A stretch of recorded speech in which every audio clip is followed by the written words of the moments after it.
नमस्कार, एकमत live news मराठीवरती आपले सहर्ष स्वागत आहे। जेसीबीने भिंत पाडून जीवाने मारण्याची धमकी दिल्यामुळे वसंतनगर पोलीस स्टेशनमध्ये विविध कलमान्वये गुन्हे दाखल। वसंतनगर पोलीस स्टेशन अंतर्गत येत असलेल्या सुदर्शन नगर येथे प्लॉट नंबर 30 हा 1250 स्क्वेअर फूट आहे।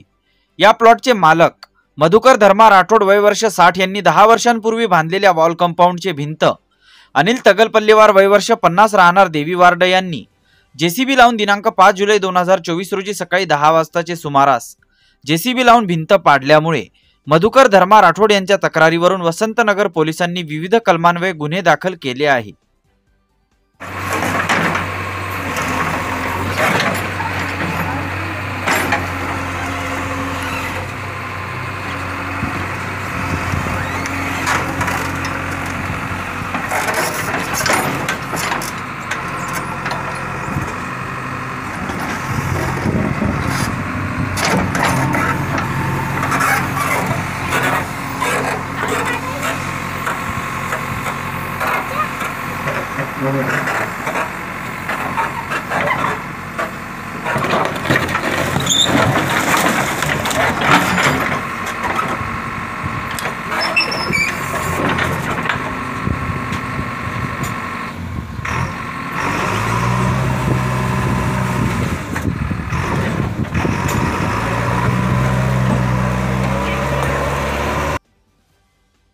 बातमीला लाईक करा, कमेंट करा, शेअर करा व सर्वात आधी ताज्या घडामोडी बघण्यासाठी एकमत लाईव्ह मराठी न्यूज चॅनलला सबस्क्राइब करा।